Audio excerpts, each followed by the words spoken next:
যখন গান বাজনাটার সাথে যুক্ত হলাম, মা বাবা এটা বুঝিয়ে দিয়েছিল যে এটাও তোমার লাইফের একটা পার্ট।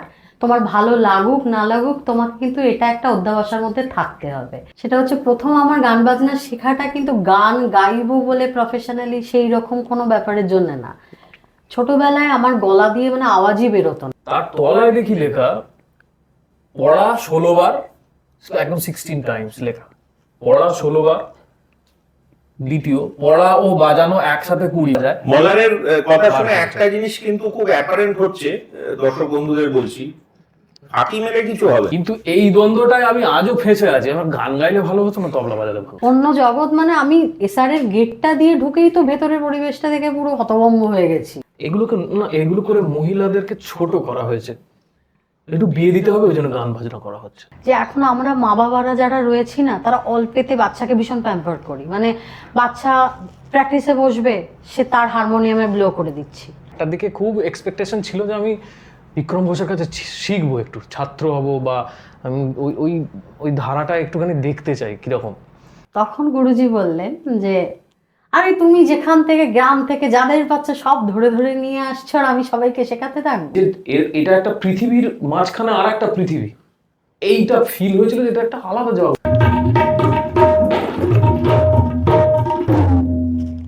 কোনো কথাবার্তা ঠিক নেই, মশা শশা এই সমস্ত, মশা তার শশা দিয়ে মেলাতে হবে, এইরকম একটা হয়ে গেছে। আমার বাবা কিন্তু ওখান থেকে দাঁড়িয়ে দাঁড়িয়ে অনেক সময় আমাকে 3 ঘন্টা বাসে জার্নি করে আসতে হয়েছে।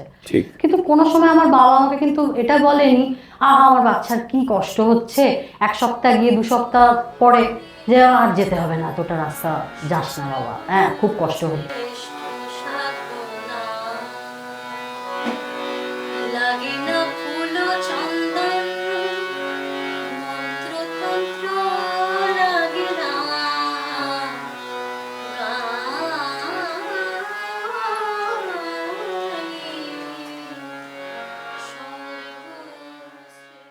নমস্কার, চলে এলাম গান পিয়নের পডকাস্ট অনুষ্ঠান গান পাগলের আরেকটা এপিসোড নিয়ে। আজকে আমাদের সাথে আছে দুজন সঙ্গীত শিল্পী। ওনারা অবশ্য স্বামী স্ত্রী, মল্লার আর মঞ্জরি।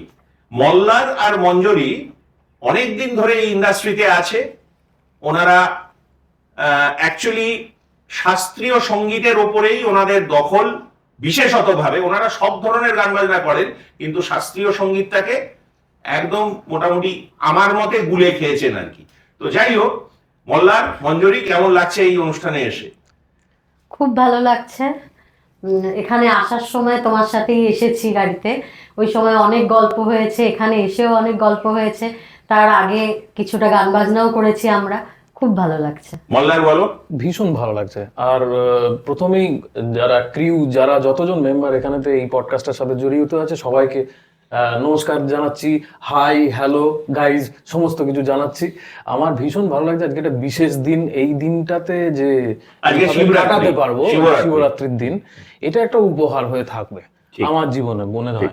কারণ স্বামী স্ত্রীতে আমরা এসেছি এরকম একটা জায়গায়, কিছু আমরা কিন্তু ওটাই বলছিলাম পডকাস্টটা শুরু হওয়ার আগে। আজকে শিবরাত্রির দিন স্বামী স্ত্রী একসাথে হরপার্বতী চলে এসেছে, এটা কিন্তু আমরা খুব এনজয় করছি।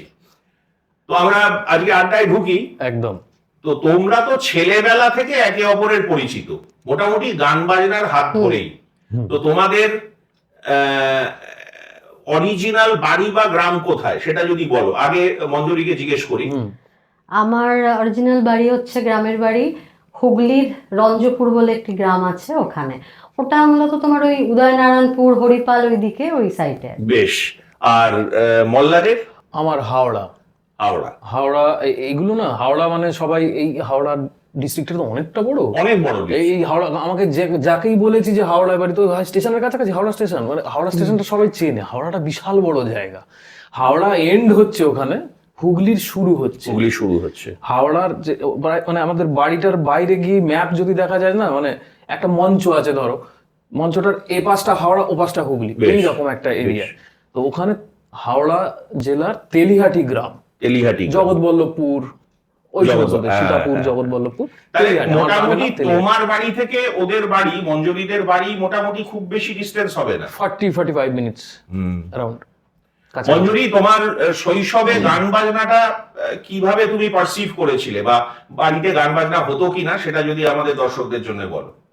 বাড়িতে গান বাজনা হতো বলতে সেইভাবে গান বাজনা কেউ করতো না বাড়িতে। আমার পিসিমণি শুরু করেছিল গাইতে আর কি। পিসিমণি যখন গাইছে তখন দেখে আমার মা বাবারও ইচ্ছা হয়েছিল যে আমার মেয়েও একটু গান বাজনা করবে। সেই সূত্র ধরেই ওই মাস্টারমশাইয়ের কাছেই, ওনার নাম রতিকান্ত ঘোষ মহাশয়, ওনার কাছেই আমার প্রথম গান বাজনার হাতে খড়িটা হয়। তখন তুমি কত বড়, কোন ক্লাসে পড়ো যদি বলি? তখন আমার 7 বছর এরকম বয়স হবে। তখন তোমার গান বাজনা করতে ইচ্ছে করতো, বা একটা রুটিনের মধ্যে, কারণ গান শিখতে গেলে একটা ডিসিপ্লিন লাগে, ডিসিপ্লিনের মধ্যে থেকে গান বাজনাটা করতে হয় জেনারেলি, রেগুলার বসা, রেওয়াজ করা, এগুলো তোমার ওই অত ছোট বয়সে ভালো লাগতো করতে?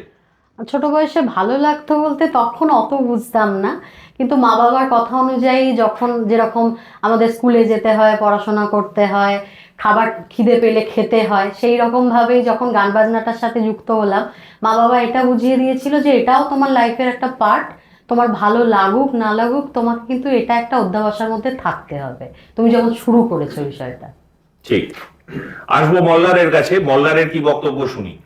মল্লার, তুমি বলো তোমার শৈশবে কিভাবে গান বাজনাটা ঢুকলো, তোমার পরিবারে গান বাজনা হতো, বা কিভাবে তুমি অনুপ্রাণিত হলে গান বাজনার দিকে আসার জন্য? আমি বলতে গেলে একদম মাতৃগর্ভ থেকে গান বাজনা শুনছি, কারণ মা বাবা দুজনেই গান বাজনা করতে ভালোবাসতেন, এবং তারা মানে সেইভাবে প্রফেশনালি গান বাজনাটাকে নেননি, কিন্তু মা প্রচুর ছাত্রছাত্রী শিখিয়েছেন। আমার দাদু দেবেন্দ্রনাথ আচার্য, মানে মায়ের বাবা, উনি একদম সঙ্গীত বিশেষজ্ঞ ছিলেন বলতে গেলে। তো আমি ওইটা ধারার মধ্যে একটা পেয়েছিলাম। বাবা গান বাজনা করতেন, নাটক করতেন, অভিনয় করতেন, এটা পেয়েছিলাম। মা প্রচুর ওই টিউশনস করতেন, বাড়িতে সবাই শিখতে আসতো। তো ওটা শোনার মধ্যে, মানে শোনাটাও একটা শেখা, অ্যাবসলিউটলি। আমার শেখাটা শুরু হয়েছে শোনা দিয়ে, মানে গান শুনতে শুনতে, তার সাথে বাজাতে বাজাতে, তারপরে আস্তে আস্তে নিজেকে বসা ঘুমটা শুরু হয়ে গিয়েছিল জন্ম থেকেই বলতে পারা যায়। একটা সময়ের পরে একাত্ম বোধ হয় আর কি ওই সাবজেক্টের সাথে। তো তোমাকে একটা প্রশ্ন করি, মল্লার যেহেতু পারকাশনিস্ট, ও তবলা বাজায় এবং বিভিন্ন ধরনের পারকাশন বাজায়, তুমি গান তো খুব ভালোই গাও, সেটা আমি দেখেছি।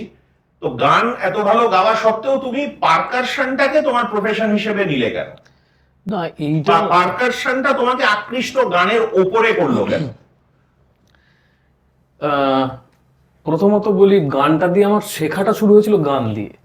মা রেয়াজ করাতেন, আর আমি মারাত্মক ফাঁকি পাচ্ছিলাম, মারাত্মক। মানে গান গাইতে বসলাম, মা একটুখানি গানটা করতে দিয়ে একটুখানি বেরোলেন বাইরে কোনো কাজে, হয়ে গেল আমার শেষ ওখানে। তারপর ওই গান গাইতে গাইতে হারমোনিয়াম ছেড়ে দিয়ে হাঁটু বাজাতাম, হাঁটুতে এরকম করে গান কি হচ্ছে, সা রে গা মা এরকম চলছে। তো মা দেখলো বা বাবা দেখলো যে এই তো পেটাচ্ছে বেশি, গাইছে কম, একে কিছু একটা দিতে হবে, মানে তখন যাতে আওয়াজ বেরোয় আর কি।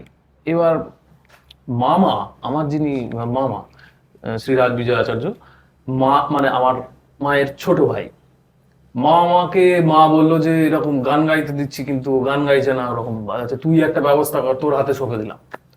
মামা আবার চেষ্টায় শুরু করলো, সেই তবলা শেখাটা শুরু হলো। কিন্তু এই দ্বন্দ্বটায় আমি আজও ফেঁসে আছি, আমার গান গাইলে ভালো হতো না তবলা বাজালে ভালো হতো, বা এটা চলতে থাকে। হতে হতে সাইমেলটেনিয়াসলি দুটোই, মানে আমি খুব দুটোর সাথে, যেহেতু গান বাজনা দুটোর সাথেই আমি খুব বাই হার্ট কানেক্টেড। আমি ভালো সুর ইত্যাদি শুনে মাঝে মাঝে খেই হারিয়ে যায় আমার, ওইটার দিকে মাথা চলে যায়। মিউজিক্যালিটিটা খুব আমার পছন্দের আর কি। যে জন্য জানি না এবার কি হলে ভালো হতো, সেটা এখনো জানি না, তবে গান গাইতে ভালোবাসি। প্র্যাকটিস করে তবলাটাই করতে হচ্ছে, কারণ ব্রেড বাটার আমার তবলাটা বেসিক্যালি শাস্ত্রীয়। আমি যেরকম বলছিলাম, মঞ্জুরি এবং মল্লার দুজনেই কিন্তু বিভিন্ন জায়গায় শেখায় এবং ক্লাস নেয়। তাদের অনেক ছাত্রছাত্রী আছেন, অ্যাব্রডেও আছেন, অনলাইনও শেখান।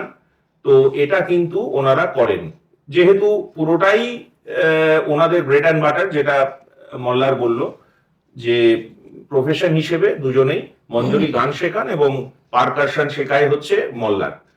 আমরা আরো মজার মজার কথা বা ইন্টারেস্টিং জায়গায় পৌঁছবো ওনাদের জীবনটাকে যেভাবে ওনারা পেয়েছেন ছোটবেলা থেকে আজ পর্যন্ত এসে একটা গান হয়ে যাক। কি গান গাইবে? একটা গান শোনাও। আমরা আজকে যেহেতু একটা স্পেশাল দিন, শিবরাত্রির দিন, একটা শিবের মানে খুবই পরিচিত গান, নজরুল গীতি সৃজন ছন্দে গানটা শোনাই। অসাধারণ, শুনি তাহলে। মল্লার বাজাবে তো, সঙ্গত করবে? একদম একদম একদম।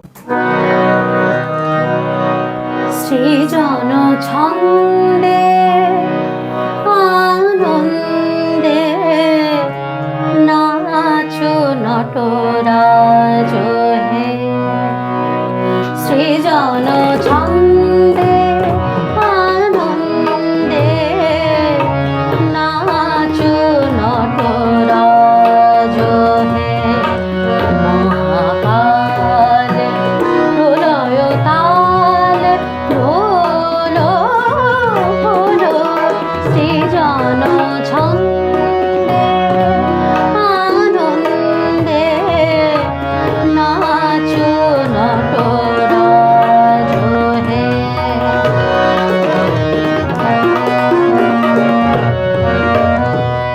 ছড়াকে তব জটিল জটা, শিশু শশীর কিরণ ছটা, ছড়াকে তব জটিল জটা, শিশু শশীর কিরণ ছটা, তোমারে বুকে ধরিয়া সুখে দোলো দোলো, সৃজন ছন্দে আনন্দে নাচো নটরাজ হে, মহাকাল প্রলয় তাল দোলো দোলো, সৃজন ছন্দে। অসাধারণ অসাধারণ। দর্শকদের একটা কথা বলি, আমি অনেকক্ষণ থেকে দুজনের সাথে ইন্টারঅ্যাক্ট করছি, তো ওনারা এমনই শিল্পী, ওনারা কথা খুব প্রিসাইজলি বলেন। হ্যাঁ, বেশি কথা বলেন না, খুব প্রিসাইজলি বলেন। আমি যেরকম খুব বেশি বলতে ভালোবাসি, ওনারা শোনেন বেশি, কিন্তু ওনাদের কথার বদলে যেটা ডেলিভার করেন, যে গানটা যখন শুরু করেন তখন আমরা একদম চুপ হয়ে যাই। মানে এতটাই শ্রুতিমধুর এবং দুজনের কম্বিনেশন এত ভালো, অসাধারণ। তো শৈশবে তোমাদের গান বাজনা কোথা থেকে শুরু হলো সেটা আমরা জানলাম। এবার একটা আসল কথা বলো, যেটা দর্শকরাও শুনতে চাইবে, তোমাদের দুজনের আলাপটা কবে হলো, এবং তোমরা দুজনেই কি ডিসকভার করলে যে দুজনেই গান বাজনা ভালোবাসো, সেটা কবে হলো? রাইট। এটা কি আমি বলবো? বলো। বাহ, আমি পারমিশন নিয়ে নিই। বলো। এইটা মানে ও আমরা যখন মোটামুটি একটুখানি শেখাটা শুরুটা হয়েছে বা এগোচ্ছি টুকটুক করে, তখন ওই গুরুর খোঁজে আস্তে আস্তে ও আমার মাসিমণির কাছে গান শিখতে ঢোকে। আচ্ছা, তোমার মাসিমণি তখন শেখাতেন? মাসিমণি শেখাচ্ছেন, মায়ের কাছে না, তাহলে তো মিটেই যেত ঝামেলা। আমার মাসিমণি শ্রীমতী টুসু দে আচার্য, মাসিমণির কাছে একদম ক্লাসিক্যালের একটা ট্রেনিং, নজরুল গীতি সমস্ত করবার জন্য ঢোকে। তখন কত হবে, 7-8 পড়ি আমরা বোধ হয়, মোস্ট প্রবাবলি। তখন আমি মামার কাছে তবলা শিখছি, আর ও শিখছে আমার মাসিমণির কাছে। এবার আমার মামা মাসিমণি যখন একসাথে কোনো কোলাবোরেট করে কোনো প্রোগ্রাম অ্যারেঞ্জ করতেন, ছাত্রছাত্রীরা গাইছে, তখন একসাথে আমাদের দেখা সাক্ষাৎ হতো। তখন তো জানি না একসাথে এখানে বসে থাকবো, কিন্তু তখন আমরা খেলার ছলে গান বাজনাটার সূত্রেই মনে হয়েছে আলাপটা। সেই একটা পড়েছিলাম আমরা, পথ বেঁধে দিল বন্ধনহীন গ্রন্থি, আমরা সবাই চলতি হওয়ার, আমরা দুজন চলতি হওয়ার পন্থী। রাইট। তো সেই রকমই কিছু একটা ঘটেছিল আমাদের জীবনে। পরবর্তী ক্ষেত্রে মানে সুরের যেরকম আবহ থাকে, সুরের তালের যেমন একটা ছন্দ থাকে, সেই ছন্দেই হয়তো ভগবান চেয়েছেন যে একসাথে গান বাজনা থাকুক। এইভাবে সেই যে বাজনা শুরু হলো বা গান শুরু হলো, সেটা চলছে, একসাথে চলছে। আমি মঞ্জুরিকে জিজ্ঞেস করব, তোমার কলকাতা আসলে কবে তুমি, সেটা আমাদের বলো। গুরুজির কাছে প্রথম নাড়া বাঁধলে, যেটা আমরা বলি, সেটা কবে তুমি প্রথম এলে, এবং কোন গুরুজির কাছে তুমি এলে, এবং কিভাবে তোমার জার্নিটা যদি বলো সকলের জন্য। মানে এটা একটা খুব বড় গল্প এবং খুব কি বলবো, আমার কাছে বিষয়টা খুব সিরিয়াস, বাট এটা ভীষণ একটা মজাদার একটা বিষয়। মানে গল্প যেটা আমি বলতে চাইছি আর কি, সেটা হচ্ছে প্রথম আমার গান বাজনা শেখাটা কিন্তু গান গাইবো বলে প্রফেশনালি সেই রকম কোনো ব্যাপারের জন্য না। ছোটবেলায় আমার গলা দিয়ে মানে আওয়াজই বেরোতো না, এরকম একটা অবস্থা।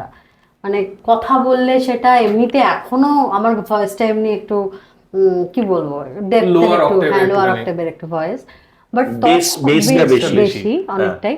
এবার আগে যখন কথা বলতাম মানে সেটা একটা ছেলের গলা না মেয়ের গলা বোঝা যায় এরকম অবস্থা, এতটাই বেশি ছিল।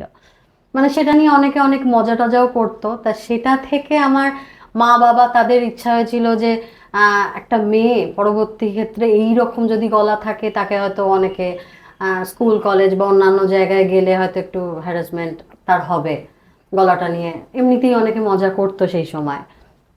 সেই সূত্র ধরে কিন্তু আমার গান শেখাটা শুরু হওয়া, যে যদি একটু মানে গলাটা আমার ঠিক হয় সেই রকম ভেবে।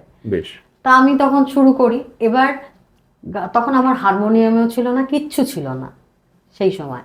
খালি গলায় আমি দিনের পর দিন বসে মানে ভোর 4টের সময় উঠে ওখানে যে মাস্টারমশাইয়ের কথা আমি বললাম, রতিকান্ত ঘোষ মহাশয়, উনি বলেছিলেন যে এক হতে পারে গলাটা একটু ঠিক হতে পারে, যদি মানে সেরকম বলতে পারছি না যে হবেই, কিন্তু তাও একটু ঠিক হতে পারে যদি ভোরের দিকে লোয়ার অক্টেভের একটা প্র্যাকটিস হয়, সেই প্র্যাকটিসটা যদিও শুরু করে। তা আমি সেই কথাটা আমার বাবা মাথায় নিয়েছিল, বাবা মা ভোর 4টের সময় বসিয়ে, আমার এখনো মনে পড়ে একদম ভোর হচ্ছে দেখতে পাচ্ছি এরকম একটা মুহূর্ত, জানলার সামনে বসে আমি ওই লোয়ার অক্টেভের প্র্যাকটিসটা যেটা সেটা দিনের পর দিন আমি করে গেছি। ঠিক 5-6 মাস পর থেকে মানে একটা অদ্ভুত রকমের আমার ভয়েসটা চেঞ্জ হলো। আমি দেখতে পেলাম যে যেরকম যেটা ছিল আস্তে আস্তে গলার ভয়েসটা একটু মানে তার যে টোনাল কোয়ালিটিটা সেটা চেঞ্জ হতে থাকলো এরকমভাবে। পরবর্তী ক্ষেত্রে 6 মাস 7 মাস যত দিন গেছে, যত প্র্যাকটিসটাকে সেইভাবে করেছি বাড়িয়েছি, আস্তে আস্তে গলাটা একটা জায়গায় একটা চেঞ্জ হলো, পরিবর্তন হলো। মানে তারপরে যেটা হলো, আমার মাস্টারমশাইয়ের কাছে আরও যারা শিখতেন তারা মাস্টারমশাইকে প্রশ্ন করলেন, আপনি ওকে কি রেয়াজ দিলেন যে ওর গলাটা ওই রকম, যে কথা বলতে পারতো না সে হঠাৎ করে গলাটা কি করে, মানে তাদের কথা অনুযায়ী গলাটা খুব ভালো হয়ে গেছে। হ্যাঁ, কি করে হলো এটা? তার মানে আপনি ওকে নিশ্চয়ই স্পেশাল কোনো কিছু রেয়াজপাতি বলছেন বললেন। তা এইরকম একটা মজার বিষয় প্রথম শুরুটা হয়েছিল মাস্টারমশাই হাত ধরে। মানে আমি এটা মানি যে আমার গান বাজনা আশা বা গান বাজনার মধ্যে যতটুকু আমি যা এখন গাইছি, কারণ আমাদের তো গলাটাই সর্বস্ব, একদম একদম, তার বাইরে গিয়ে তো কিছু হয় না।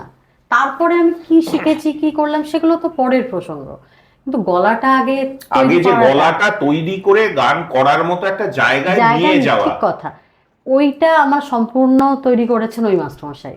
মানে ওনার বাইরে গিয়ে আমি কিছু ওটা ওই মুহূর্তে ভাবতেই পারিনি, ওনার কথার বাইরে গিয়ে কিছু করতে। তারপর যখন ওনার কাছে দীর্ঘদিন শিখেছি, মোটামুটি কোন ক্লাস অবধি শিখেছো ওনার কাছে? শিখেছি ওনার কাছে আমি 4th ইয়ার পর্যন্ত বঙ্গীয় সঙ্গীত পরিষদে পরীক্ষা দিয়েছি।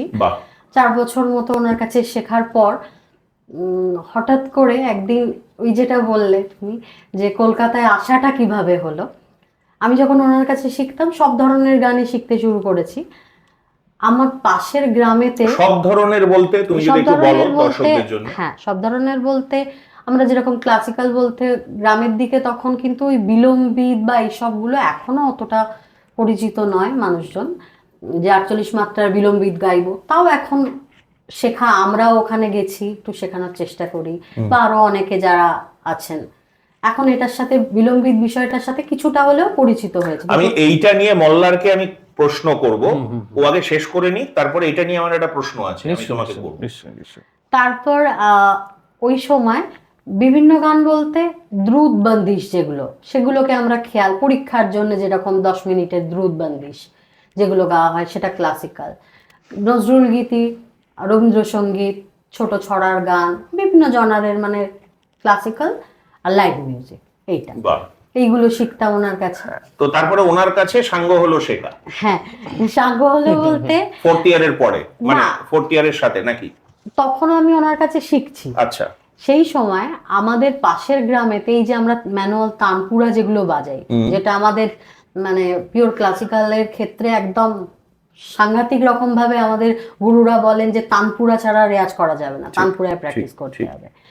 সেই তানপুরার যে লাউ যেগুলো যেটা দিয়ে খোলটা তৈরি হয়, আচ্ছা, যেটা তৈরি হয়, আচ্ছা, সেগুলো সমস্ত আমার একদম বাড়ি থেকে 5 মিনিট দূরত্বে ওখানে ওগুলো তৈরি হয়। আচ্ছা, মানে লাউটা চাষ হয় ওখানে? চাষ হয়, এবং ওখানে কারণ আমরা এমনি বাজারে যে লাউ বাজার করতে গেলে পাই, সেই লাউ তো খাওয়ার জন্য, এবং সেটা জাতটা আলাদা, অন্যরকম দেখতে। কারণ ওই অত বড় খোল তৈরি হতে গেলে যে লাউটা, সেটা নিশ্চয়ই অন্যরকম ভাবে সেটাকে, মানে আমি যতদূর দেখেছি যে একটা বড় পুকুর থাকে, তার মধ্যে সেই লাউগুলোকে দীর্ঘদিন ধরে ভিজিয়ে রাখা থাকে, আচ্ছা, বিভিন্ন প্রসেসিং এর মধ্যে দিয়ে ওটা যায়, এবং ওখানে অনেক মিস্ত্রি আছেন যারা তানপুরাটা তৈরি করেন, ম্যানুয়াল তানপুরা। তোমাদের ওই গ্রামেই? আমার বাড়ি থেকে 5-7 মিনিট দূর, আচ্ছা, এরকম। তা ওখানে যিনি তৈরি করেন, ওনার নাম হচ্ছে নিতাই কাকু, পাশের গ্রামের। উনি বোধহয় আমাদের বাড়ির পাশে পিয়ারা পাড়তে এসেছিলেন, এসে দেখেছেন আমি রেয়াজ করছি। তো ওনার কোনো রকম ভাবে মনে হয়েছে যে উনি, প্রথম কথা হচ্ছে উনি কলকাতার এসআরএতে, সঙ্গীত রিসার্চ একাডেমি, ওখানেতে তানপুরা দিতে যেতেন বড় বড় গুরুদের। ওনার কোনো রকম ভাবে মনে হয়েছে যে এ প্র্যাকটিস করছে যেভাবে, বা ওর গান বাজনার ওনার মানে মনে হওয়া থেকেই হয়তো উনি এসে বলেছেন আমার বাবাকে যে কলকাতায় ওকে তো নিয়ে গিয়ে শেখাতে পারেন। তখন আমাদের কাছে ওটা স্বপ্নের মতো, কলকাতায় গিয়ে শিখবো। আমার তখন হার্ডলি 8-9 বছর বয়স হবে এরকম।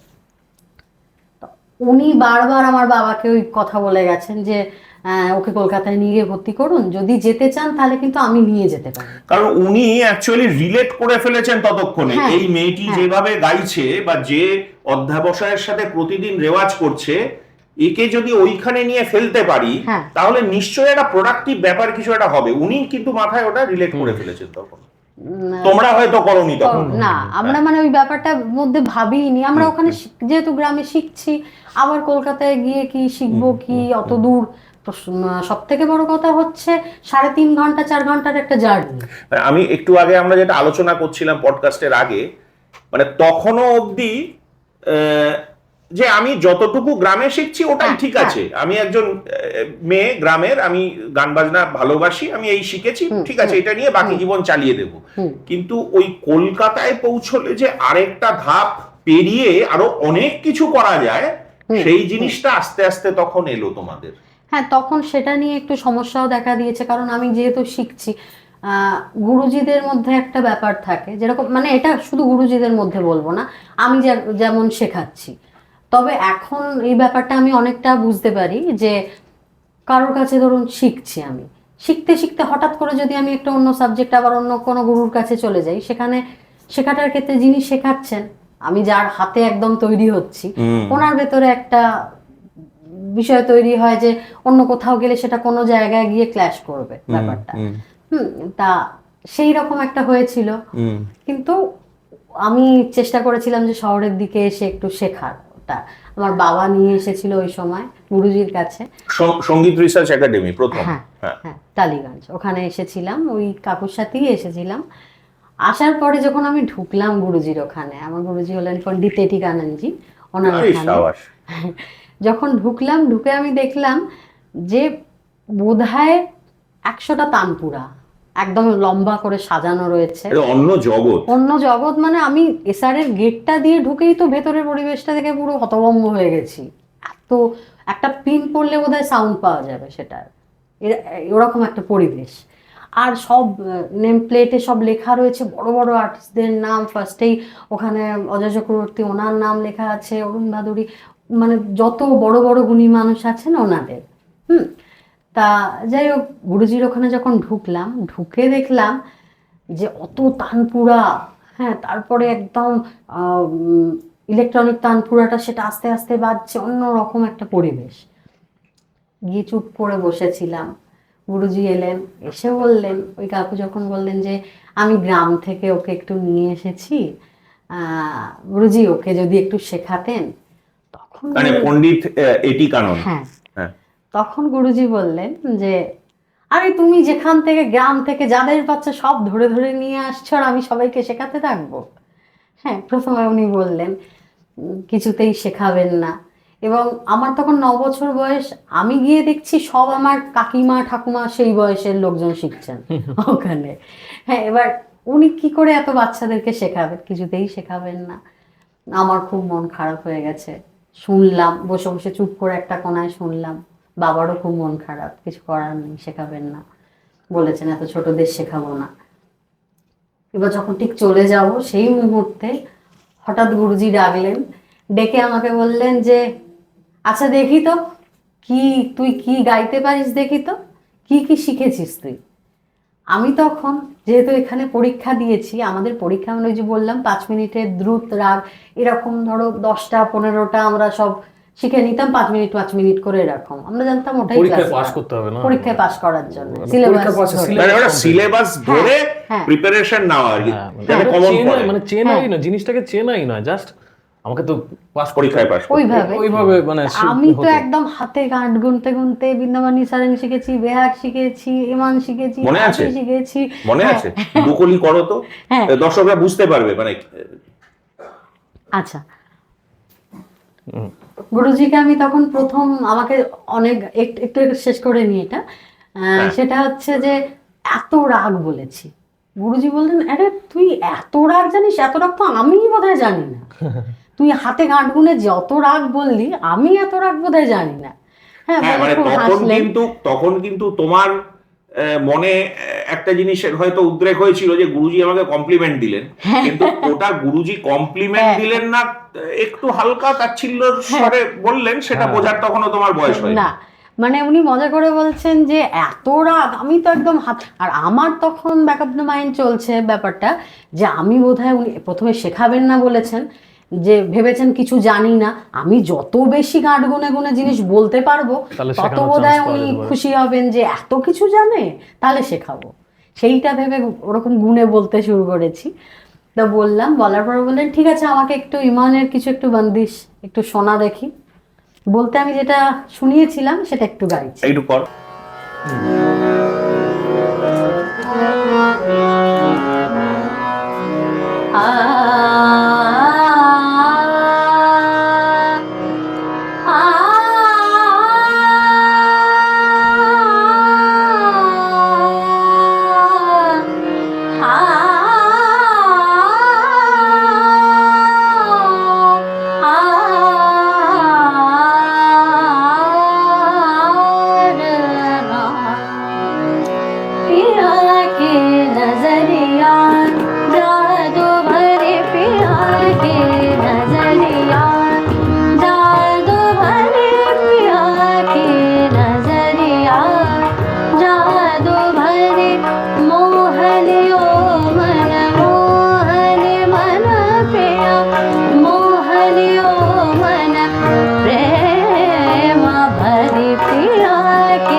বন্দিশটা শুনিয়েছিলাম, তুমি এটা শোনালে।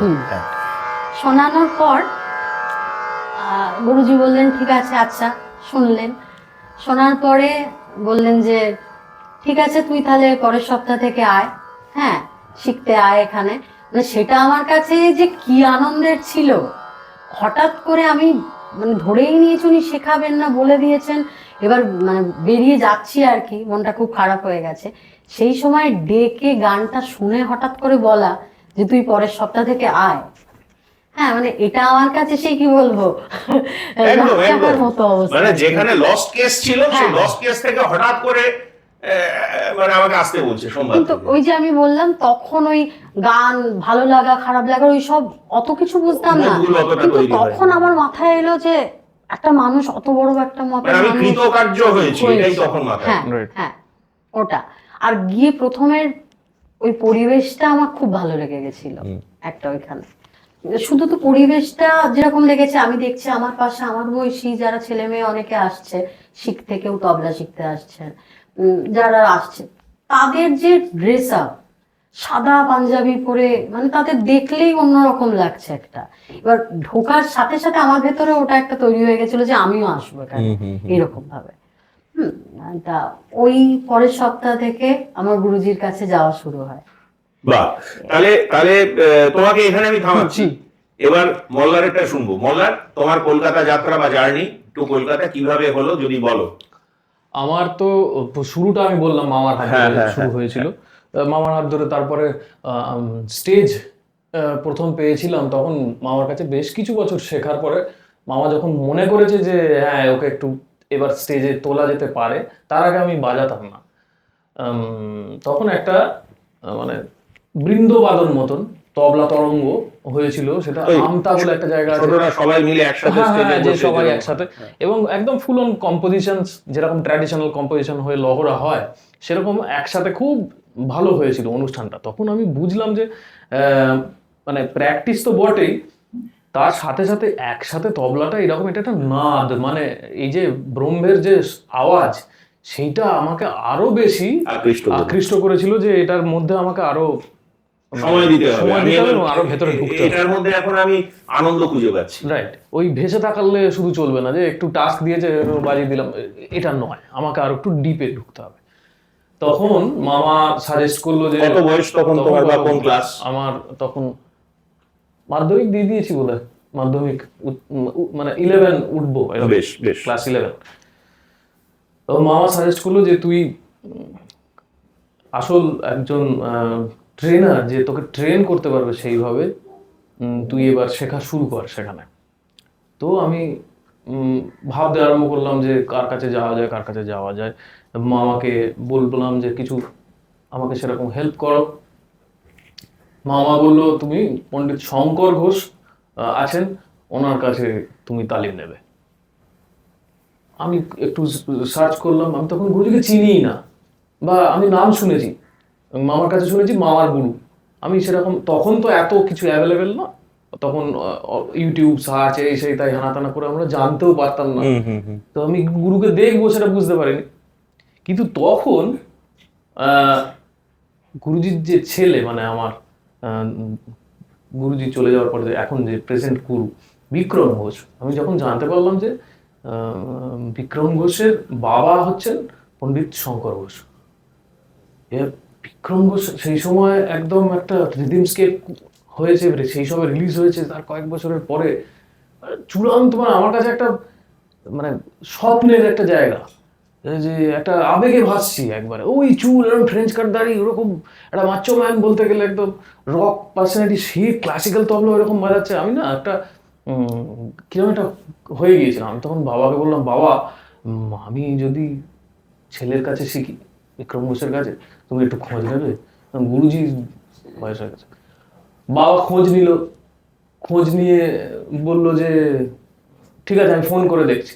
ফোন করে যখন দাদাকে ফোন করলো, মানে বিক্রম দাকে ফোন করলো, দাদা বললো যে বাবা শেখাচ্ছে তো এখন, আমি এখন কিছু শেখাবো না, তুমি বাবার কাছে যদি তবলা শিখতে চাও তাহলে বাবার কাছে শেখো, যাও।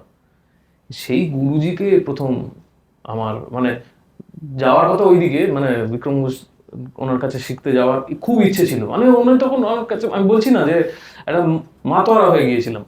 তো গুরুজির কাছে শিখতে ঢোকার আমার এইটা প্রথম একটা ব্যাপার। সেটা বাবা তখন নিয়ে গেল সেনাটির বাড়িতে, যেটা গুরুজির বেহালার বাড়িতে।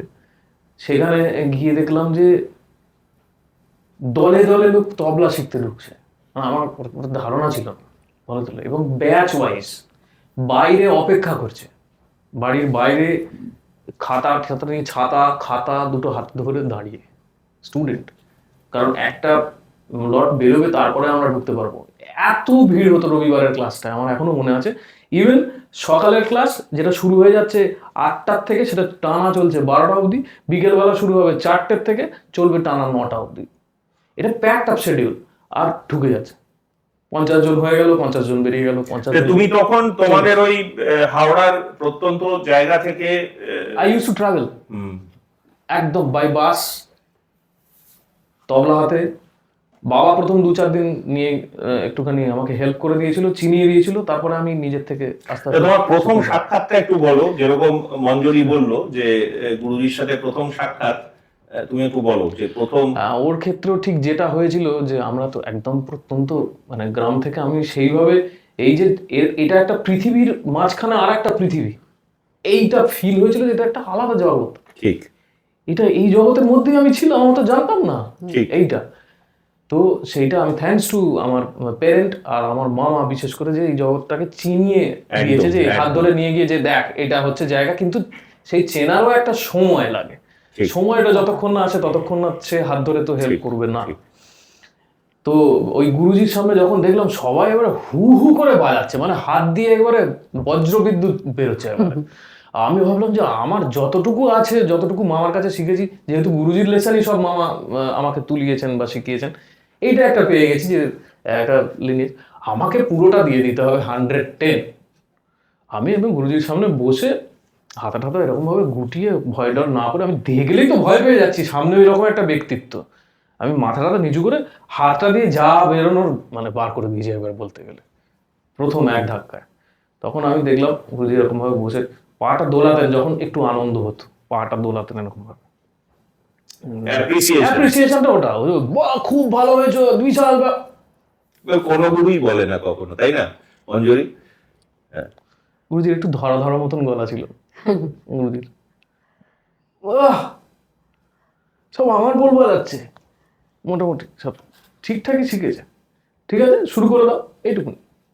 আর গুরুজি স্ট্রিক্টনেসটা মানে প্রচন্ড স্ট্রিক্ট ছিলেন, যে জন্য মানে এই ফ্যাক্টরিটা তৈরি হয়েছে, এটা বলা যায় তো পণ্ডিত শঙ্কর ঘোষের ফ্যাক্টরি, মানে এত স্টুডেন্ট উনি মানে তৈরি করে গিয়েছেন, এটা মানে অনস্বীকার্য। গুরুজির বইয়েতেও লেখা রয়েছে, এবং আমি তখন বুঝলাম যে একটা যে ফরম্যাট হয় শেখানো, ট্রেন করার যে ফরম্যাট, সেটা ওই গুরুজির ঘরেতে যেভাবে আমি দেখেছি, নিজেকে যতটুকু চেষ্টা করেছি আর তার আশীর্বাদে যতটুকু হয়েছে ততটুকুই। মানে তাহলে গুরুজির কাছে তোর শেখা শুরু হয়ে গেল, এই যে শুরু হলো পণ্ডিত শঙ্কর ঘোষের কাছে, একটা উল্লেখযোগ্য কোনো কিছু এটা আমাদের শোনা, মানে তখন তোর প্রথম লেসন বা তুই যেটা করে গুরুজি তারিফ করে তোকে শিষ্য হিসেবে ইয়ে করে নিল, স্বীকার করে নিল, সেরকম কিছু একটা যদি শোনা। আমার মনে পড়ে যে আমি বললাম না যে আমি খুব এফোর্ট দিয়ে একটা যেটা শিখে গিয়েছিলাম মামার কাছে, সেরকম একটা ওখানেতে শুনিয়েছিলাম।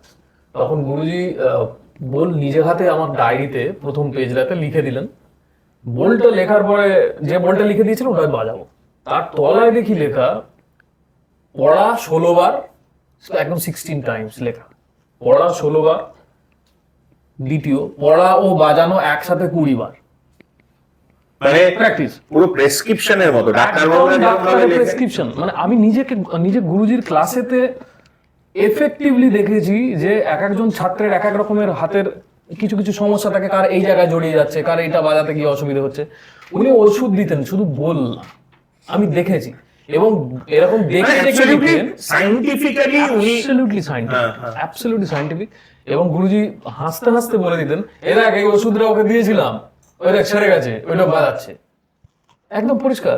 অনেকজন অনেক সমস্যা নিয়ে গুরুজি হাতটা এই জায়গায় চলছে না, আমার ঘেটা ঠিক, প্রত্যেকটার জন্য আলাদা আলাদা, যেমন জ্বর হলে প্যারাসিটামল, পেট খারাপ হলে এইটা যেমন থাকে, সেই রকম পুরো ভাগ করে করে লেসন রাখা আছে।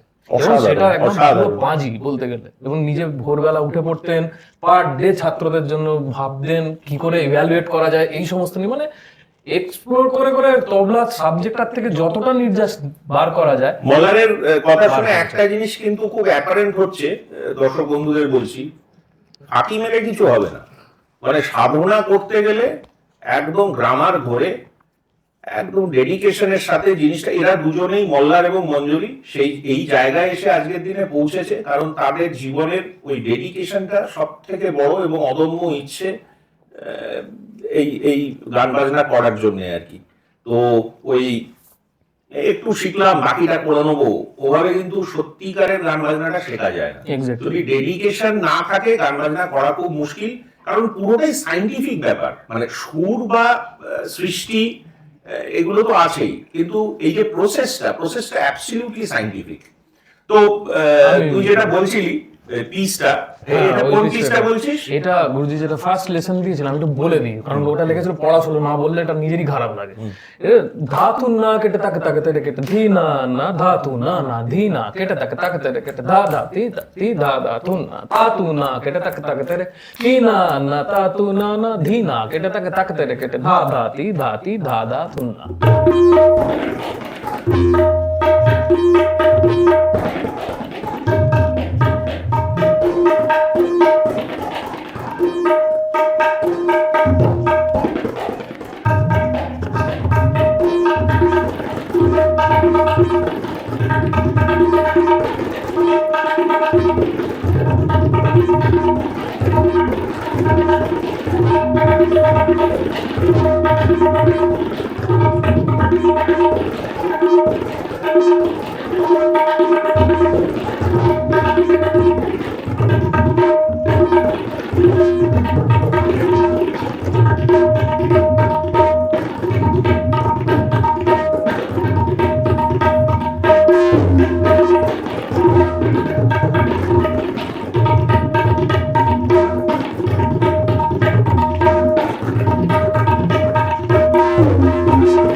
অসাধারণ। এখনো মনে আছে ওইগুলো, ওই পড়ে গিয়ে একদম সিস্টেম ছিল খাতাটাকে, যে খাতাটা ওই যে বোলটা আমি খাতায় দেবো, আলটিমেট তোমার বোলটা খাতা থেকে মাথায় উঠতে হবে, কারেক্ট রাখবে মাথায়, কারেক্ট। খাতা সাইড করো, বোল পড়ো, হাতে তাল দিয়ে দেখাও, that is the first rule. Second, এবার বোল একসাথে বলে বাজাও। ওই সামনে বসে যতবার বাজাতাম, মানে প্রথম দিকটা তো খুব ভেড়িয়ে যেতাম, মানে নিজে পারতাম না আর কি, স্বাভাবিক খুব স্বাভাবিক ব্যাপার। আর অদ্ভুত একটা ব্যাপার, এটা এখনো মানে অনেক ছাত্রছাত্রীর ক্ষেত্রে এখন সেটা বুঝতে পারি। নিজে যখন শেখাতে বসি বাড়িতে, স্যার বাড়িতে যখন বাজাচ্ছি সব হয়ে যাচ্ছে, কেন আপনার কাছে হচ্ছে না, বেরোচ্ছে না জিনিসটা। এটাই তোকে জিজ্ঞেস করতে যাচ্ছিলাম যে এখন তো তুই শিক্ষকের আসন, এবার তুই অনেকের গুরুজি, এবার এই সময় তোর যে শৈশবটা যখন গুরুজির কাছে যেতি, এখন যারা ছাত্রছাত্রী তাদের ওদের মধ্যে নিজেকে নিশ্চয়ই খুঁজে পাস। অ্যাবসলিউটলি, সেটা খুঁজে পাই। আর আরেকটা প্রশ্ন তোকে আগেই করে রাখি, সেটা হচ্ছে ডেডিকেশন লেভেল। তোদের সময় যে ডেডিকেশন লেভেলটা দেখতি, এই প্রজন্মের কি সেই ডেডিকেশন লেভেলটা আছে? আমি এক কথা জোরে বলতে পারি যে ডেডিকেশন লেভেলটা নিশ্চয়ই আছে, ব্যক্তি বিশেষে। আচ্ছা আচ্ছা, ঠিক যার সাথে যেটা যেটা হবার, তার সাথে যদি সেইটা হয় তবেই আসবে। শুধু একটা বাচ্চা কখনো সেই ডেডিকেটেড ওয়েটা খুঁজে পাবে না যতক্ষণ না পর্যন্ত তাকে দেখানো হচ্ছে জায়গাগুলো, ইভেন সে যতক্ষণ না নিজে ফিল করছে যে হ্যাঁ আমি এই পথে হাঁটবো, তাই না? মঞ্জুরি, এটা তুমি কি বলছো বলো, তোমার স্টুডেন্টসদের কাছ থেকে তুমি কিরকম ভাবে কি ফিডব্যাক? ডেডিকেশন যেটা বলছো সেটা আমার মনে হয় প্রথম অবস্থাতে তার যে গার্জেন, বাবা মা, তাকে সেই রাস্তাটা আগে দেখাবে। কারণ আমরা এখন আমার যেটা শেখাতে গিয়ে যতটুকু এক্সপিরিয়েন্স হয়েছে আর কি, তার মধ্যে দিয়ে আমার যেটা মনে হয় যে এখন আমরা মা বাবারা যারা রয়েছি না, তারা অল্পেতে বাচ্চাকে ভীষণ প্যাম্পার করি। মানে বাচ্চা প্র্যাকটিসে বসবে, সে তার হারমোনিয়ামে ব্লো করে দিচ্ছি। যে খুব ছোট বাচ্চা, সে হয়তো হাত পাচ্ছে না, তাকে হেল্পটা করতেই হবে, কিন্তু আমার বাচ্চার হাতে লাগবে, তার জন্য আমি হারমোনিয়ামে ব্লো করছি বসে বসে। সে সেটাই অভ্যস্ত হয়ে যাচ্ছে। সে কিন্তু এটা করছে না যে এটা আমাকে কসরত করে বাজাতে হবে নিজে। এটা কোথাও একটু দূরে গিয়ে যদি 10 মিনিট আগে আমরা ওই যে গুরুজির কথা যেখানে বললাম, আমার বাড়ি থেকে টালিগঞ্জ গুরুজির বাড়িতে আসতে টাইম লাগতো 4 ঘন্টা। আমার বাবা কিন্তু ওখান থেকে দাঁড়িয়ে দাঁড়িয়ে অনেক সময় আমাকে 3 ঘন্টা বাসে জার্নি করে আসতে হয়েছে। কিন্তু কোনো সময় আমার বাবা আমাকে কিন্তু এটা বলেনি আমার বাচ্চার কি কষ্ট হচ্ছে, 1 সপ্তাহ গিয়ে 2 সপ্তাহ পরে যে আর যেতে হবে না, এতটা রাস্তা যাস না বাবা, হ্যাঁ খুব কষ্ট হচ্ছে, সেটা কিন্তু কোনোদিন বলেনি। বরং আমাকে এনকারেজ করেছে কষ্ট করতে হবে, স্টার্ট। সেটা ছোট থেকে বাচ্চাদের ভেতরে ঢোকাতে হবে মা বাবাকে। আমরা অল্পেতে বাচ্চাকে ও খুব কষ্ট হচ্ছে 15 মিনিট গিয়ে শিখতে হবে এতটা, হ্যাঁ যদি টিচার বাড়িতে একটু এসে শেখান ভালো হয়।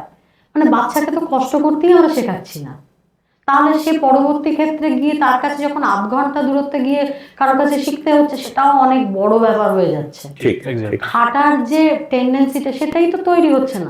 তোর যে এই বক্তব্য, এই ফর্মুলাটা it is applicable to all field, সেটা পড়াশোনা হোক, খেলাধুলা হোক, ক্রিকেট, ফুটবল, হকি, পড়াশুনো, গান বাজনা, সবের ক্ষেত্রে এইটি মূল মন্ত্র আর কি। মানে বাবা মাকে বা গার্জেনকে সেভাবে অনুপ্রাণিত করতে হবে, এবং বাচ্চার যদি কষ্টও হয়, যদি তার মধ্যে পটেনশিয়াল থাকে, সেই কষ্টটাকে তাকে বুঝিয়ে এগিয়ে নিয়ে যেতে হবে, যাতে সে আমার একটা ছোট কথা, একটা চলতি আছে আমাদের সমাজ ব্যবস্থার মধ্যেই, এটার জন্য সমাজ সোশ্যাল ইম্প্যাক্টটাকে আমি দায়ী করছি, ডেফিনেটলি দায়ী করছি একদম।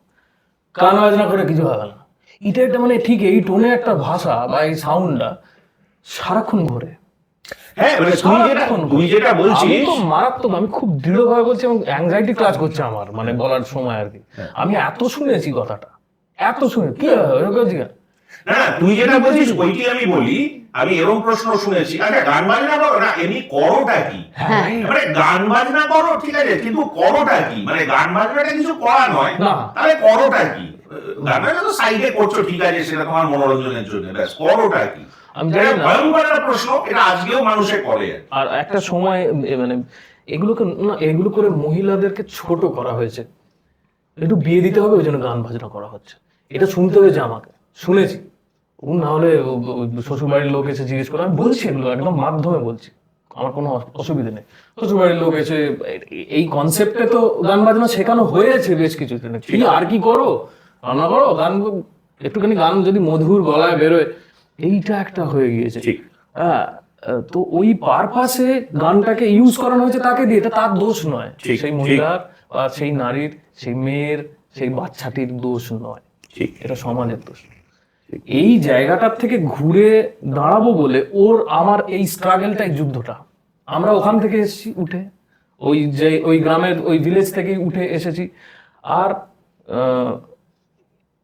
মানে ব্যাক করে না, মানে সেই জায়গাটায় আবার গান বাজনাটাকে ভুলে অন্য কিছু তো করতে পারার কথা একদম ছেড়েই দাও। যেটা হবে সেটার অবশ্যই আমি জানি না ভবিষ্যতে কি অপেক্ষা করছে, কিন্তু এটা শেষ দিকে ছাড়তে হবে, এইটা একটা টিপ। তোদের সাথে যখন কথা বলছিলাম, আমি তোদের এই প্রশ্নটা করি, তখন একবার এটা নিয়ে আমরা আলোচনা করছিলাম। তোরা যখন গান বাজনা গ্রামে করেছিস কলকাতায় আসার আগে অবধি, সেই সময় এক ধরনের ইনফ্রাস্ট্রাকচার ছিল, অতটা গান বাজনার মানে প্রচলিত ছিল না গ্রামে। অনেকেই হয়তো ভালোবাসতেন, প্রচলিত না থাকার কারণে তারা সেই তাদের যে মেধাটা সেটা হয়তো বহিঃপ্রকাশ করতে পারতেন না। তা আজকে তো তোদের যে গ্রাম, সেখানে আজকে ধর 20 বছর বাদে সিনারিওটা তো বদলেছে, তোরা তো গিয়ে গান শেখাচ্ছিস ওখানে, এরকম তোদের মতো আরো অনেকে আছে যারা শেখাচ্ছে, তারা কিন্তু ওখানে গ্রামে বসে এখন অলমোস্ট কলকাতার ফ্যাসিলিটি পাচ্ছে বা গুরুজিদের পাচ্ছেন। এটা তো নিশ্চয়ই ঘটেছে, এটা ঘটেছে, এটা ডেফিনেটলি। এটা হচ্ছে মানে টেকনিক্যাল ডেভেলপমেন্ট যেটা হয়েছে, আমাদের টেকনোলজির একটা হিউজ ডেভেলপমেন্ট হয়েছে, সেখানেতে মানুষ এত দেখতে পাচ্ছে বা শুনতে পারছে যেটা চাইছে। কিন্তু আমরা যেটা বোধ করেছি বা নিজেরা যেটা জিনিসটাকে এক্সপেরিমেন্ট করেছি, গুরুর সামনে তার সান্নিধ্যে বসে শেখা, তার টাচটা পাওয়া, তার বকা খাওয়া, তার এটা হচ্ছে না এটা বলা, তার আবার এটা কে করে দেবে? ঠিক ঠিক, এটা তো ফুলের গাছ দেখা নয়, ঠিক, মানে বাহ গার্ডেনে কি সুন্দর ফুলের গাছ, না, এটা তো শেখা, এটা কখনো হয় না। বাট অনলাইন একটা মাধ্যম ডেফিনেটলি, সেটা কোভিড এর পর থেকে আমি নিজে যেটা বুঝতে পেরেছি, যারা একটুখানি শিখে বা একটুখানি জিনিসটার আবহের মধ্যে ঢুকেছে, বা যার ওই ডেডিকেশনটা আছে, যার ওই ইচ্ছেটা আছে, ইচ্ছের ওপর পুরো ডিপেন্ড করছে, সে তাহলে অনলাইনে শিখেও সুন্দরভাবে গান বাজনা করতে পারবে। এটা আমি প্রমাণিত সত্য, আমি ওর ক্ষেত্রেই দেখেছি। ও কোভিডের টাইমে এরকম অনেকজন যারা ইম্পসিবল ভাবে মুম্বাই থাকে, মহারাষ্ট্রে থাকে, লন্ডন থাকে, ওরা কিভাবে ওর কাছে ক্লাস করবে, ওরা ইন্টারেস্টেড হয়েছে, কিছু একটা করার দরকার, বাড়িতে বসে গেছে সবাই, ওরা শেখা শুরু করেছে। এইটুকু বাচ্চা বা মানে মধ্যবয়স্ক বা যাই হোক, তারা কি সুন্দর ইমপ্রুভ করেছে আমার চোখের সামনে দেখা। তারা ইভেন রেগুলারলি ক্লাস করে চলেছে, ওর কাছে তালিম নিচ্ছে, নোটেশনস সেগুলো চলে যাচ্ছে ফোন মারফত, এটা একটা ডিজিটাল হেল্প আমরা ডেফিনেটলি শেখানোর ক্ষেত্রে পেয়েছি। এভাবে তোমাদের এই যে মডিউলটা শেখানোর, এটা তো তোমাদেরও নিজেদেরকে ইম্প্রোভাইজ করতে হচ্ছে প্রতিদিন, যে এভাবে শেখালে লেসেন্স গুলো সঠিক হবে, এভাবে শেখালে ওরা আরো বেশি ব্যাপারটাকে ধরতে পারবে, কারণ একটা দূরত্ব তো আছে মিডিয়ার মাধ্যমে জিনিসটা। দূরত্ব আছে, তারপর বিভিন্ন লেভেল ওয়াইজ যেরকম আমাদের শেখাতে হয়, মানে যারা একদম বেসিক থেকে শুরু করছে তাদের জন্য অন্যরকম ভাবে টাস্ক আমাদেরকে ভাবতে হয় যে কিভাবে তাদেরকে শেখাবো। যে লন্ডনে আমাকে প্রথম দেখছে, কোনোদিন সাটা উচ্চারণ করেনি, তাহলে তাকে প্রথম আমি কিভাবে টিউনে, আমার সামনে কেউ বসে গাইছে, আমি তাকে বললাম সাটা এইভাবে বলো, একবারের জায়গায় 10 বার বললাম, সে সুরে মেলালো। বাট যে অনলাইন আমার কাছে শিখছে, তাহলে তাকে ওই সাটাকে বলানো পারফেক্টলি সুরে কিভাবে, সেটা অনেক বেশি আমার কাছে চ্যালেঞ্জিং হয়ে যায়। কিন্তু সেই জায়গায় তাহলে এক একজনকে এক এক রকম টাস্ক কিভাবে দেব, কে কোন লেভেল আছে সেই অনুযায়ী তাদেরকে টাস্ক দেয়া। কেউ পাল্টা শিখছে, কেউ ভয়েস ট্রেনিং এর পার্টের কিছু অংশ তাদেরকে আমাকে শেখাতে হচ্ছে, কেউ আবার হয়তো তার এইগুলোতে অত বেশি, কিন্তু বেসিক এগুলো শিখতেই হয়, পাল্টা ভয়েস ট্রেনিং এগুলো ছাড়া তো কিছু হবে না, এগুলো চলবে। তার সাথে সাথে হয়তো তার রবীন্দ্রসঙ্গীত খুব ভালো লাগে, বাচ্চা ছোট, সে মজার বেশ রবীন্দ্রসঙ্গীত কিছু গাইতে ভালোবাসছে, তাহলে তার ইচ্ছাটাকে আমাকে গুরুত্ব দিয়ে তাকে তার জন্য সেরকম উৎসাহ হারিয়ে ফেলছে। কেউ একদম ছোট বাচ্চা, তাকে এই যে কিছুতে বসতে চাইছে না বা গাইতে চাইছে না, তখন তাকে কি করতে হবে, আমাকে মজার ছলে আমি যদি তাকে এই যে এইটা বলি, সা বলে শোনো শোনো, রে বলে কে রে, গা বলে গান শোনাতে এসেছি রে, মা বলে মানবো যদি সুরে গাও, পা বলে প্রাণ যায় বেসুরতে হায়, ধা বলে ধ্যাত্তেরি চুপ করো না, নি বলে না না কিছু বলো না, গাইতে না পারে কে হলো তাতে, আমরা সারে গামা থাকি সাথে সাথে। এটা আমি বললাম, এটা যে বাচ্চাটা বাই হার্ট করে নিল, তার কিন্তু মাথায় এবার ওর থেকেই ডিরাইভ করে সারেগামাটা কিভাবে যাবে সে বলতেই চাইছিল না। তারপরে আমি তাকে যখন বললাম যে দেখ, আমরা যেরকম কথা বলি সেরকম এই যে সারেগামা পাধানিসা যে 7টা স্বর আছে, এরাও কিন্তু কথা বলে, নিজেদের মধ্যে কথা বলে। দেখ, তা সে হয়তো আমার দিকে তাকাচ্ছেই না, মানে একদমই ইচ্ছা নেই যে বসবে গাইতে, করবো না, মায়ের কোলে উঠে যাচ্ছে বিভিন্ন রকম। কিন্তু যেই আমি এটা বললাম, সে দেখলো সারেগামাটা এরা আবার এরকম কথা বলছে, সেটাকে মজার ছলে আরো মজা করে তাদেরকে শোনালাম যখন, তখন কিন্তু সে আস্তে আস্তে মানে ওটার দিকে তৈরি হলো। হ্যাঁ, তখন কিন্তু সে অন্তত একটা দুটো লাইনও আমার সাথে বলবে। এই বিষয়গুলো যখন শেখাতে গিয়ে দেখেছি যে এক একজন এক এক রকম ভাবে গানটাকে নিজের ভেতরে নেয়। অনেক বাচ্চা আছে যেরকম ক্লাসিক্যালটা, সে খুব ছোট কিন্তু ক্লাসিক্যাল মিউজিকটাকে ভীষণ ভালোবাসে, তাকে আমি গান দিলে সে এসে আমাকে বলছে, আমার কাছে অনেকে শেখে, আমাকে একটু পাল্টা শেখাও, আমাকে একটু রাগ শেখাও, মানে সেটাই খুব ইন্টারেস্ট পাচ্ছে। এই এক এক রকম ভাবে এক একজনকে শেখা। মঞ্জুরি, এতক্ষণ আমরা তো অনেক আলোচনা করছি, মাঝে মাঝে তো গান না শুনলে মনটা ভরে না, একটা কিছু শোনা, কি শোনাবি বল? আশাজির গাওয়া একটা গজল শোনে একটু। গানটা শুরু করার আগে তোকে একবার জিজ্ঞেস করে নি, তোর যে জনরা গুলো সেগুলো মানে কি ধরনের গান তুই, বেশ তো ক্লাসিক্যাল বা শাস্ত্রীয় সঙ্গীত, এটা নিয়ে কোনো আমাদের দ্বন্দ্ব নেই, কিন্তু তারপরে বর্তমানে তুই কি ধরনের গান, স্টেজ প্রোগ্রাম করলে কি করিস বা কি শেখাস? শেখাই বলতে লাইট মিউজিক আমার গাইতে খুব ভালো লাগে এবং শেখাই। রবীন্দ্রসঙ্গীত, নজরুলগীতি, বাংলা রাগ প্রধান, পুরোনো দিনের যে সমস্ত আধুনিক গান সেই সমস্ত, কিছু ফোক গাই, গজল, এগুলো চেষ্টা করি গাইতে, সব ধরনের গান। তাহলে এখন কি শোনাবি আমাদের? এখন একটা ছোট করে গজল শোনাই। বাহ, বিউটিফুল। আর আমি রেডি, একদম রেডি তো, শুরু হয়ে যাক। सलोना साथ सजन है और मैं हूँ, सलोना साथ सजन है और मैं हूँ, तुम्हारे अगन है और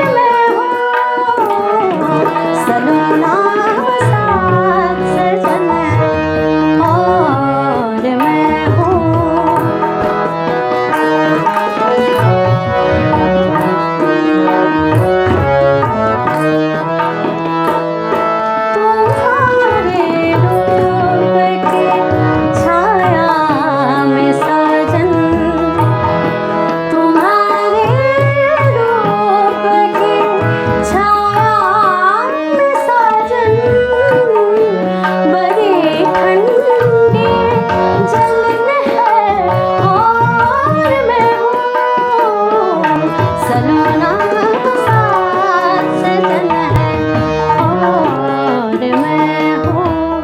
অসাধারণ এর অসাধারণ। সাথে আরেকটা গান খুব গাইতে ইচ্ছা করছে একটু। বাহ, বাহ।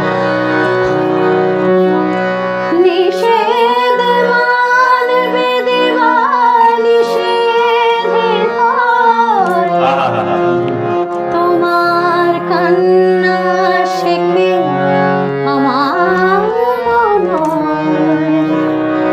নিষেধ মানবে দেওয়া নিষেধে হয়। তোমার কান্না শেখে আমার নয়। কালের হিসাব দেবে কোন সঞ্চয়। কালের হিসাব দেবে কোন সঞ্চয়। কি যন্ত্রণা পথিক প্রাণে তোমার কানে সারা বেলার গানে। ভোরের অন্তরে নিশীথ জানে তোমার কানে সারা বেলার গানে।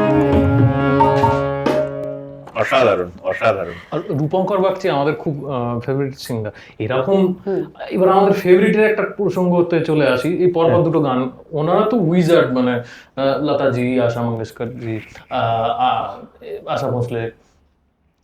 তো এর পরবর্তীতে আমরা প্রচুর শুনি, মানে সমস্ত গান শুনি না যে তা না, কিন্তু যেটা এরকম টক শোতে একটা বলার মতন একটা বিষয়, সেটা হচ্ছে যে একটা সময় ছিল গান শুনে সেইটার থেকে অ্যাপ্রিসিয়েশন নিত মানুষ, শুনে একটা বোদ্ধার মতো শুনতো।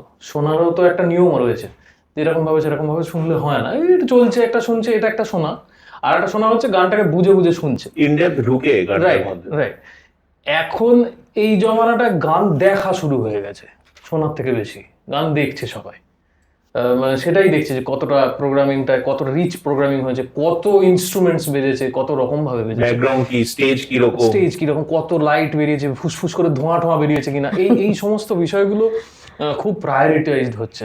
সেই জায়গায় আমাদের মনে হয়েছে, আমরা যদিও আমরা শিক্ষার্থী, কিন্তু স্টিল আমরা উই ক্যান সে যে উই আর স্টুডেন্ট, মানে শাস্ত্রীয় সঙ্গীতের, ভারতীয় সঙ্গীতের আমরা স্টুডেন্ট। সেই জায়গায় পাশ্চাত্য ইনফ্লুয়েন্স যেটা আসছে সেটা তো আসতে থাকবে, এটা তো পরিবর্তন যেরকম ভাবে হয় সমাজেরও হবে, সমস্ত কিছু ক্ষেত্রে হবে। কিন্তু গানের ক্ষেত্রে নির্বাচন, শ্রোতাদের একটা নির্বাচন ক্ষমতাটা যেন না হারিয়ে যায়। নির্বাচন ক্ষমতাটা যেন কোন জায়গাটায় গিয়ে না একটা বাজে ইম্প্যাক্টের দিকে যাচ্ছে। আর আমাদেরও দোষ না, শ্রোতাদেরও দোষ না, শ্রোতাদের যেটা শোনানো হবে সেটাই স্বাভাবিকভাবে সেটা শুনবে। এটা তো সাইক্লিক অর্ডারে ঘুরছে। শ্রোতাদের যেটা শোনানো হবে মানে সেটা শিল্পীদের দায়িত্ব, আবার শ্রোতারাও কি শুনতে চাইছেন সেটা শ্রোতাদের থেকে জেনে নিয়ে যারা প্রোগ্রামগুলো অর্গানাইজ করেন তারাই তো আজকাল বলে দেয় যে তোমার ধরো অমুক গান অমুক গান অমুক গান প্রায়োরিটি, যেগুলো তুমি ভালোবাসো।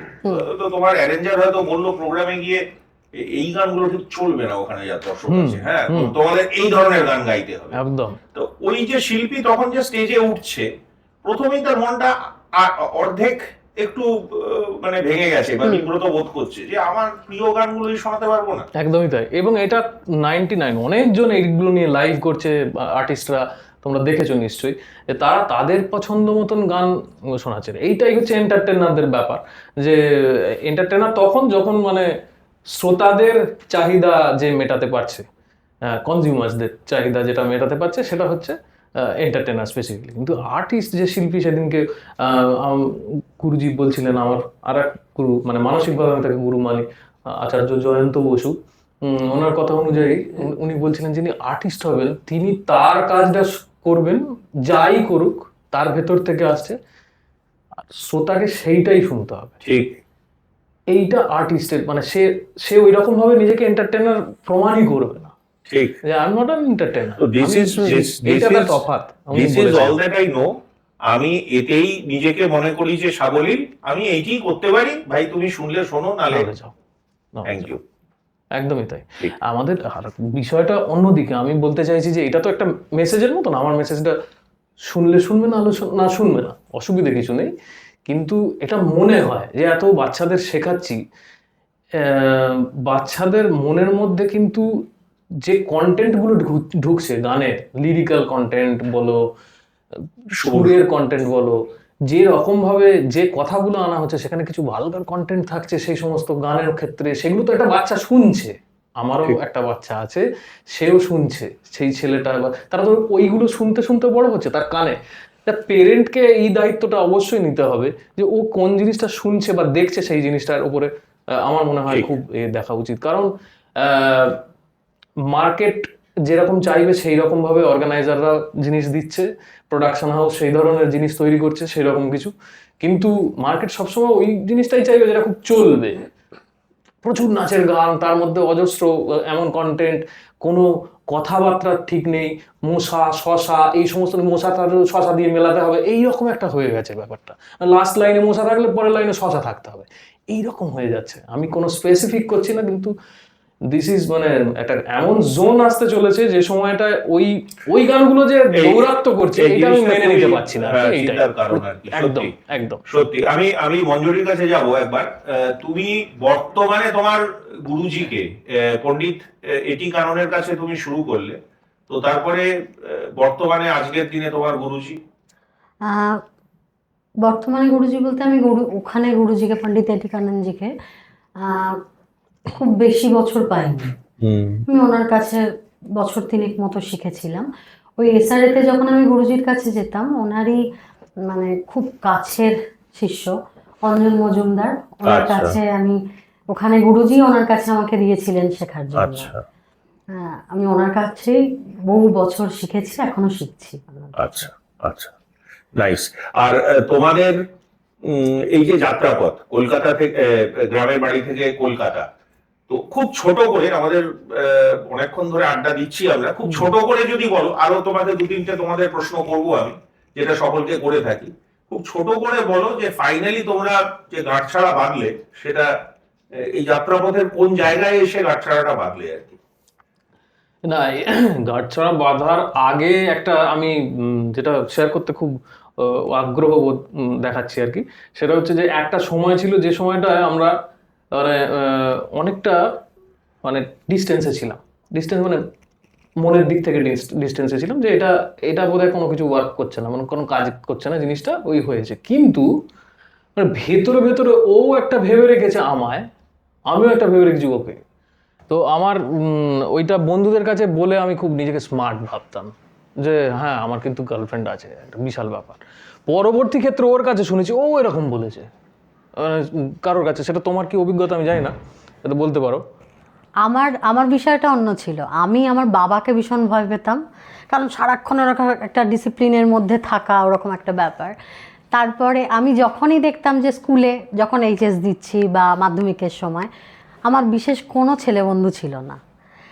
এবার আমি হয়তো কোনো ছেলে বন্ধুর সাথে কথা বলছি, কোনো পড়া নিয়েই কথা বলছি, হঠাৎ করে আমার আগে সে ফলো করলো, আমার বাবা আসছে, পাশে ফিরে দেখলাম আর নেই, মানে হাওয়া আর কি, এইরকম একটা ইমেজ তৈরি করা ছিল।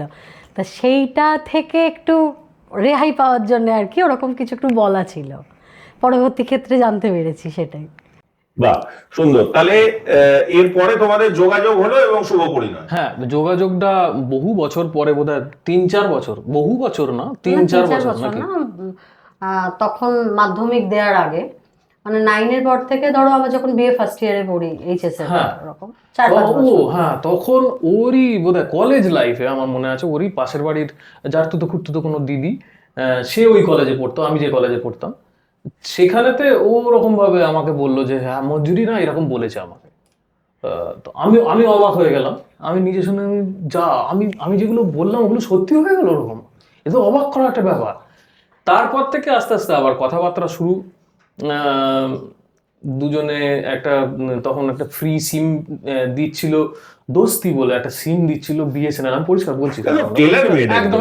হ্যাঁ, মানে তখন ওই দোস্তি সিমটা বিএসএনএল বের করেছিল, যে দুটো সিম ওই একে অপরের সাথে আনলিমিটেড কথা বলা যায়। একদম, ওইটা আমাদের খুব নিশ্চিন্ত করেছিল যে যখন তখন ফোনটা অন্তত পাবো। ওর ক্ষেত্রে মানে সারাদিন তো এই করে চললো। ও রবীন্দ্রভারতীতে ভর্তি হলো, কলকাতায় একটা ঘর নিয়ে থাকতে আরম্ভ করলো, বাবা মা ও। আমিও আমার অনার্স কমপ্লিট করলাম আমাদের ওখান থেকে, ক্যালকাটা ইউনিভার্সিটি থেকে, বাংলায়। আর ও করলো হচ্ছে ভোকাল মিউজিকে রবীন্দ্রনাথ বিশ্ববিদ্যালয় থেকে। তারপরে ওর এমইউজ থেকে শুরু করে সবকিছু এখানেতে আসা, মাঝখানে খুব রেয়ার দেখা টাকা হয়, টুকটাক টিউশন স্টার্ট হয়েছে।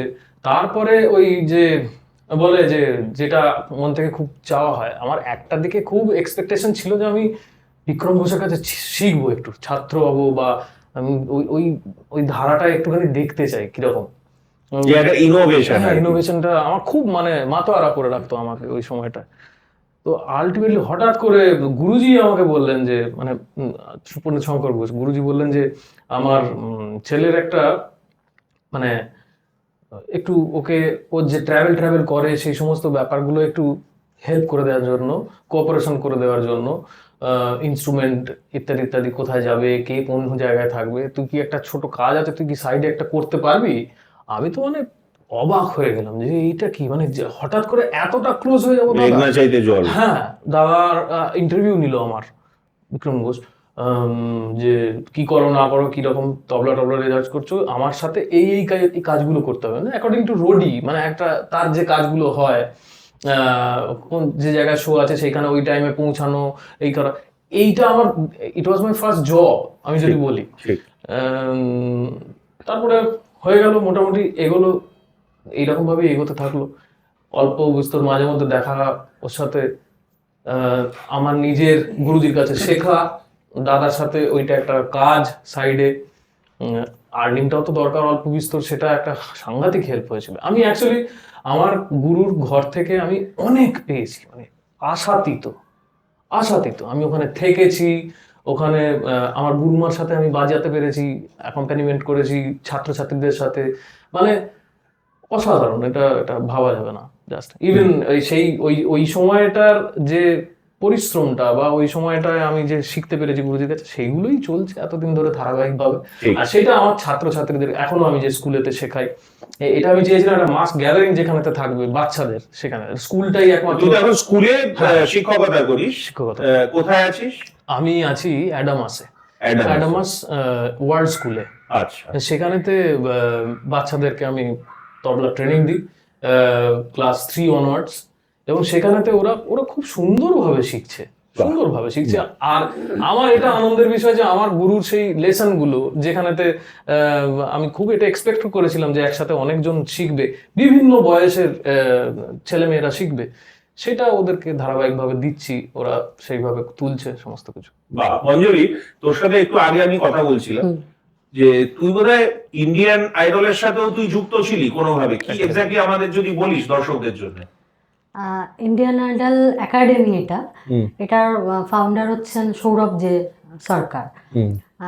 আমি যখন প্রথম ওর সাথে আমার যখন পরিচয় হয়েছিল আর কি, তারপর থেকে আমাদের কলকাতায় আসার পরে যখন আমাদের ব্যস্ততা, আবার এক একজনের এক এক রকম ব্যস্ততা, ও যেরকম ওই দাদার কাছে বললো ওই কাজটায় ব্যস্ত হয়ে গেল, সেই সময় আমার কলকাতায় আসা, আমার গুরুজি বললেন তোমাকে অল ইন্ডিয়া রেডিওতে অডিশন দিতে হবে, বিভিন্ন যেগুলো খুব ভাইটাল আমাদের জায়গা, অল ইন্ডিয়া রেডিওতে ক্লাসিক্যালের আমি অডিশন দিলাম, হ্যাঁ, রাজ্য সঙ্গীত একাডেমি, ডোভারলেন, এই সমস্ত জায়গাগুলোতে চেষ্টা করতে লাগলাম, সেগুলোতে আপগ্রেডেশনের জন্য নিজেকে প্রিপেয়ার করলাম।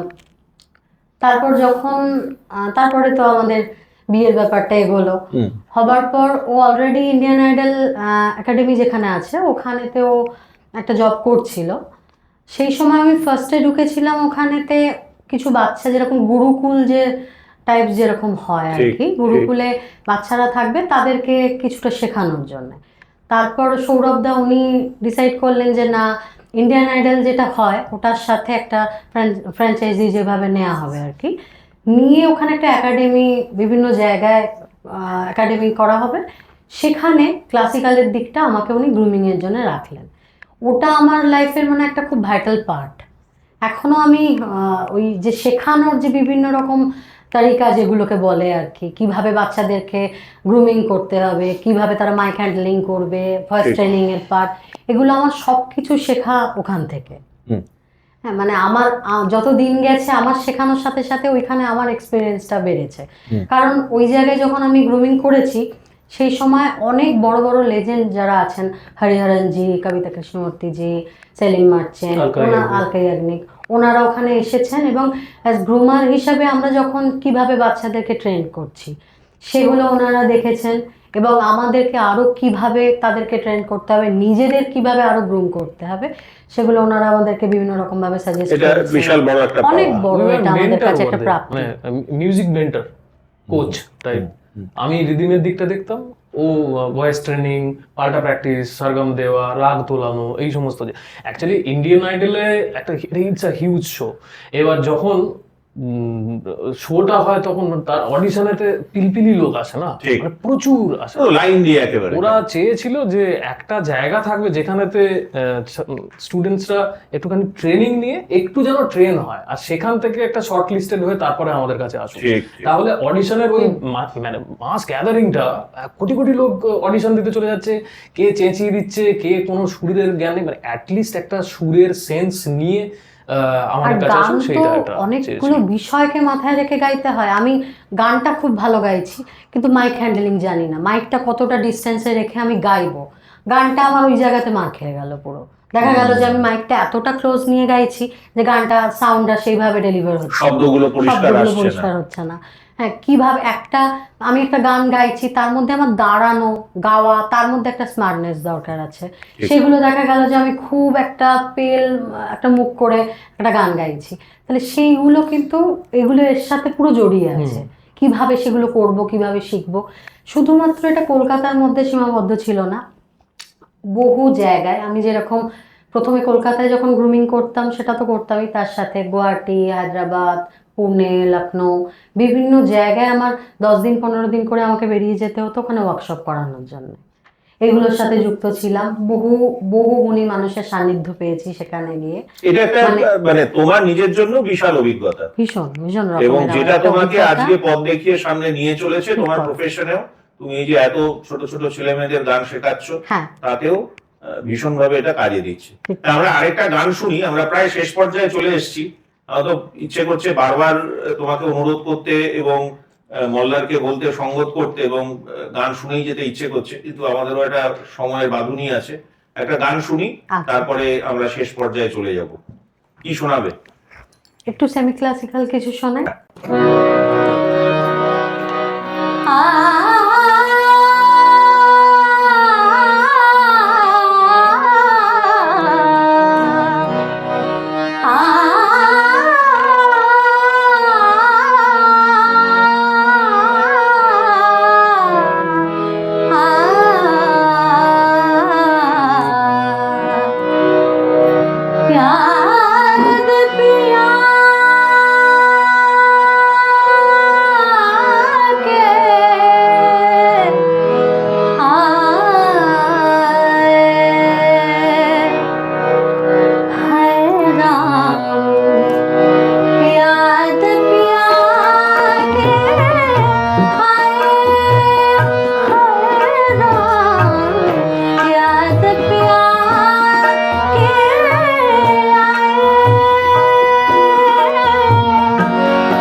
নজরুল গীতি একটু শোনাই। একই রাগের উপর কাছাকাছি কাছাকাছি।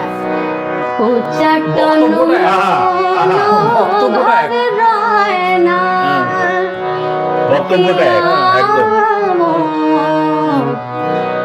উচ্চাটন মন ঘরে রয় না, ডাকে পথে বাতাস নয় না, উচ্চাটন মন ঘরে রয় না।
চমৎকার, একদম একটা একটা অ্যাটমসফিয়ার তৈরি হয়ে গেছে অ্যাকচুয়ালি আড্ডার মধ্যে।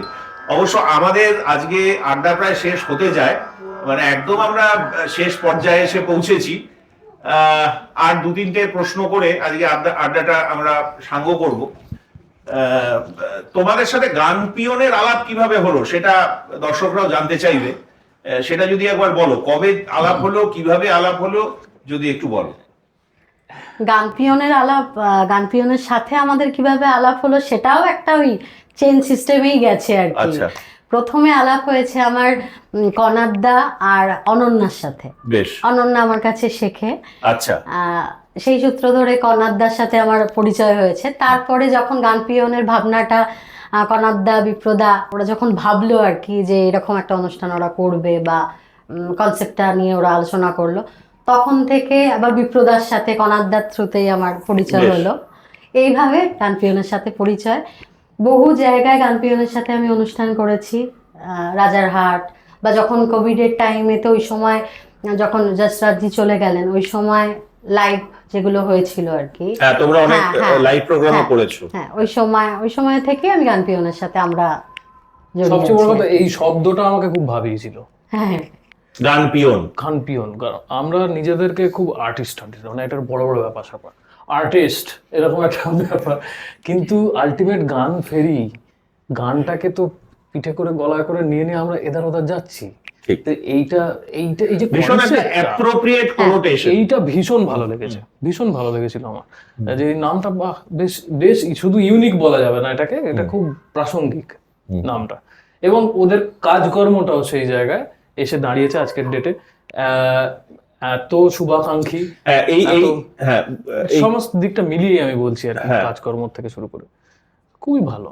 হ্যাঁ, তো এই যে গান পিয়ন যে কর্মযজ্ঞ এখন করছে, আমরা সকলেই জানি যে এটা একটা প্ল্যাটফর্ম, উঠতি শিল্পী এবং যারা নতুন নতুন গান করছেন তাদেরকে একটা প্ল্যাটফর্ম তৈরি মানে দেওয়া, সব জায়গায় গান করার জন্য, নিজেকে ছড়িয়ে দেওয়ার জন্য জনগণের সামনে।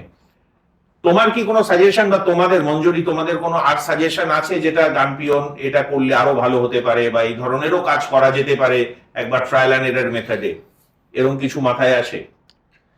আমার তো মানে আমি যা যা দেখি গান পিয়নের ক্ষেত্রে কনসেপ্টগুলো ভীষণই ইউনিক।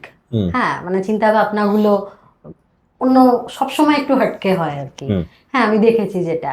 তা যত আমার মনে হয় আমরা যত এই গান পিয়নের বিভিন্ন অনুষ্ঠান বিভিন্ন জায়গায় এই কনসেপ্টগুলোকে নিয়ে আরো ভাবতে থাকবো, তত নতুন নতুন ধারণা আমাদের মধ্যে আসবে। হ্যাঁ, সেটাই বলার আর কি। বাহ, সুন্দর। তুমি? ভালো গান বাজনার প্রচার প্রসার, এটার সাথে যারা যেভাবে যুক্ত তারাই আমার একদম মানে তারা শ্রদ্ধার সম্মানের, এবং আমার তরফ থেকে বলার আর কিছু নেই। যেটা করছে সেটা সুন্দরভাবে হচ্ছে এবং সেটা এক্সিকিউট হচ্ছে খুব ভালোভাবে। তার জন্য মানে আমরাও সেই একই দলে বা একই যজ্ঞে সামিল হয়েছি, সেটাও একটা খুব বড় ব্যাপার। আর একটুখানি দরকার যেটা, সেটা হচ্ছে যে আমি যতবার যে জায়গাতেই যাই পারফর্মও করি বা সেখানেতে আমাদের যে মূল ছাপটা রাখা থাকে সেই জায়গায় বা স্মৃতিতে যেটা থেকে যাবে, সেটা হচ্ছে যে যেটা মার্গ সঙ্গীত বা যে জিনিসটা কিছু কিছু ক্ষেত্রে অ্যাভয়েডেড হচ্ছে, সেটা প্রচন্ড প্রত্যাশা নিয়ে আমরা প্রত্যেকটা জায়গায় যাই। প্রচুর অর্গানাইজার, প্রচুর অনেক কিছুই অনেক হয়ে গেছে, মানে এত হয়ে গেছে মানে ভাবা যাচ্ছে না। তাদের একটা আর্টিস্ট প্যানেল আছে, তার মধ্যে ক্লাসিক্যাল বা সেমি ক্লাসিক্যাল বা এই ধরনের যেটা রিচ মিউজিক, সত্যিকারের মিউজিক, সেই জিনিসটা শোনানোর মতন তারা শিল্পীদেরকে নিচ্ছে না সেই জায়গায় এরা তো অবশ্যই মানে সেটা ভালো কাজ করছে যে জায়গাতে মানে প্রচারের সঙ্গীতটাকেও সেইভাবে গান পিয়ন প্রজেক্ট করে। অ্যাবসলিউটলি এটাই হচ্ছে সবচেয়ে বড় ব্যাপার। কারণ দেখুন, শ্রোতা সমস্ত কিছুই নেবে, শ্রোতাকে যেটা দেওয়া হবে, শ্রোতাকে যদি একই ধারার একটা ওই ধরনের উদ্দাম নাচ হচ্ছে, গান হচ্ছে, লাইটিং সবসময় সেটা যায় না। সব ধরনের তো শ্রোতা আছে, সবাইকেই তো শোনাতে হবে। সমাজটা তো আমাদের হাতে, পুরো পরিষ্কার কথা। আমি ওই বললাম যে একটা মানে বিবর্তনের মাঝখানেতে হঠাৎ করে যেন এই ধারাটা অ্যালুপ না হয়ে যায়, যে এইটা একটা অন্য পৃথিবী, ক্লাসিক্যাল মিউজিশিয়ান মানে ওরা মানুষ না, ওরা ভগবানের কাছে, এরকম ব্যাপার। এই কনসেপ্টটা না, সাধারণ মানুষ শুনুক, তারা একটু তো শান্ত হোক। সবাই তো ছুটছি আমরা এই সমাজে, এই যুগটায় দাঁড়িয়ে প্রত্যেকে ওই যে আঙুলটাও ছুটছে এখন সব সময়, স্ক্রোলিং, থামছি না তো কেউ। সেই জিনিসটা আমার মনে হয় এই মিউজিকটার মধ্যে সেই রসদটা রয়েছে, যে মানুষকে একটু চোখটা বুঝিয়ে তুমি যেটা বলছো আমিও সেটাই মনে করি, গান পিয়নও সেটাই মনে করে। তোমরা এই যে মার্গ সঙ্গীত বা শাস্ত্রীয় সঙ্গীত, এটাকে সবার মধ্যে ভীষণভাবে বিলিয়ে দিচ্ছ তোমরা দুজনেই। তোমরা যেভাবে ছাত্রছাত্রীদেরকে অনুপ্রাণিত করছো এই ধরনের গান গাওয়ার জন্য চেষ্টা করছো, তো এটাই অনেক। গান পিয়নও সেটাকে রেসিপ্রোকেট করার চেষ্টা করে। আমাদের অনুষ্ঠান আজকে এই অবধি, আড্ডার অনুষ্ঠান। যেতে যেতে একটা গান শুনবো। মঞ্জুরি, তোমার সাথে কথা হচ্ছিল, তুমি অনেক ধরনেরই গান করো, আমাদের মানে শোনালে। তো লোকগান আমাদের সকলেরই খুব প্রিয়। একটা লোকগান দিয়ে আমরা যদি আজকের অনুষ্ঠানটা শেষ করতে পারি, বোধহয় সব থেকে জমে যাবে। ঠিক আছে। দর্শকদের কাছে আগেই আমি নমস্কার বললাম। গানটা শুনতে শুনতে আজকে আমরা বিদায় নেব। আমাদের এই এপিসোডে, পরের এপিসোডের জন্য দয়া করে অপেক্ষা করে থাকবেন। মঞ্জুরি এবং মল্লারের মতোই আরো কাউকে নিয়ে বসবো আড্ডা দিতে।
সকলের জন্য, যেটা আমাদের জন্য যারা শিক্ষার্থী আমরা যারা আছে আমাদের ক্ষেত্রে যে গানটার যে লাইনটা খুব খুব Appropriate. হ্যাঁ অ্যাপ্রোপ্রিয়েট, সেই গানটা দিয়ে 2 লাইন গেয়ে শেষ করি।